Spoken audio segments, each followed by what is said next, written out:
Surabaya dan Denpasar, Bali. Seorang mahasiswa Fakultas Ilmu Sosial dan Ilmu Politik atau FISIP tewas setelah terjatuh dari lantai 2 gedung kampus pada 15 Oktober 2025. Berdasarkan keterangan saksi, mahasiswa dengan inisial TAS melompat dari lantai 2 sekitar pukul 9 waktu Indonesia Tengah.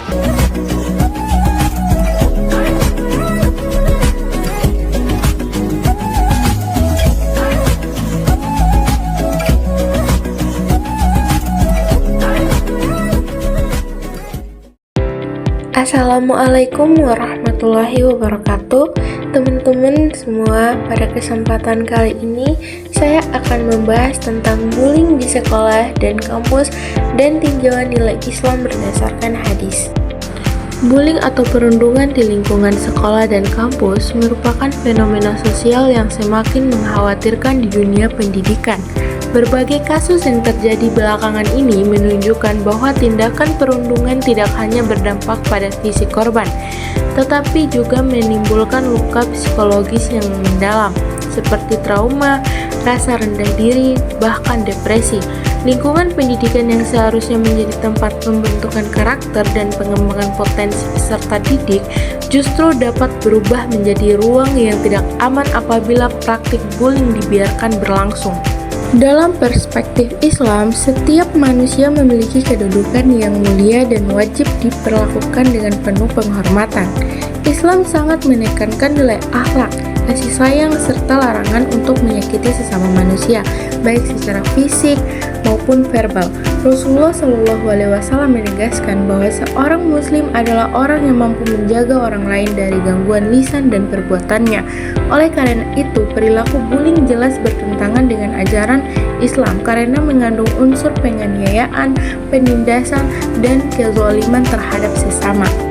Berikut beberapa hadis yang sangat relevan dengan bullying.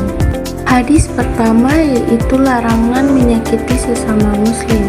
An Abdullah bin Amrin radhiyallahu anhuma qala Rasulullah sallallahu alaihi wasallam al-muslimu man salima al-muslimuna min lisani wa ya, yang artinya seorang muslim adalah orang yang kaum muslimin selamat dari gangguan lisan dan tangannya. Hadis ini diriwayatkan oleh Imam Bukhari dan Imam Muslim, sehingga termaksud hadis muttafaq alaih. Perawi utamanya adalah Abdullah bin Amr bin As radhiyallahu anhuma. Sanad hadis ini bersambung. Seluruh perawinya bersifat adil dan dabit, sehingga hadis ini berstatus sahih dan memiliki kekuatan yang sangat tinggi.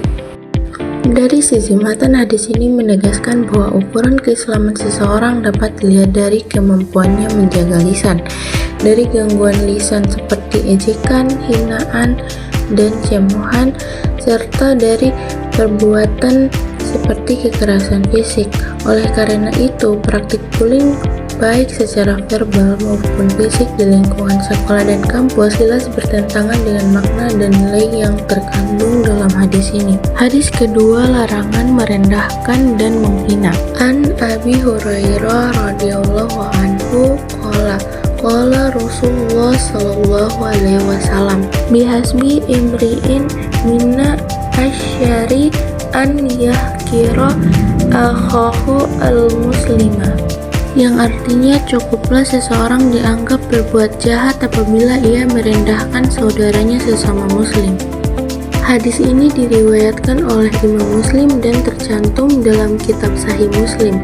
Perawi utamanya adalah Abu Hurairah radhiyallahu anhu. Sanad hadis ini berstatus sahih dan diterima oleh para ulama hadis. Dari sisi matan, bullying sering bermula dari sikap merendahkan orang lain, merasa lebih unggul, kemudian mengejek korban. Hadis ini menunjukkan bahwa meremehkan orang lain saja sudah termaksud perbuatan jahat, terlebih lagi jika disertai dengan intimidasi atau kekerasan. Hadis ketiga, larangan berbuat zalim. An Abi Dzarrin radhiyallahu anhu an-Nabi sallallahu alaihi wasallam qala ya ibadi inni haramtu az-zulma ala nafsi wa ja'altuhu bainakum muharraman fala artinya, wahai hamba-hambaku, sesungguhnya aku telah mengharamkan kezaliman atas diriku dan aku haramkan pula kezaliman di antara kalian, maka janganlah kalian saling menzalimi. Hadis ini diriwayatkan oleh Imam Muslim. Perawi utamanya adalah Abu Dzar Al-Ghifari radhiyallahu anhu. Hadis ini berstatus sahih dengan sanad yang kuat. Dari sisi matan, bullying merupakan bentuk kezaliman, baik secara fisik maupun psikologis. Islam menegaskan bahwa segala bentuk penindasan adalah haram, termasuk yang terjadi di lingkungan pendidikan. Kesimpulannya, bullying adalah perbuatan tercela yang bertentangan dengan ajaran Islam. Hadis Nabi Muhammad SAW menekankan pentingnya kasih sayang, keadilan, dan menjaga kehormatan sesama.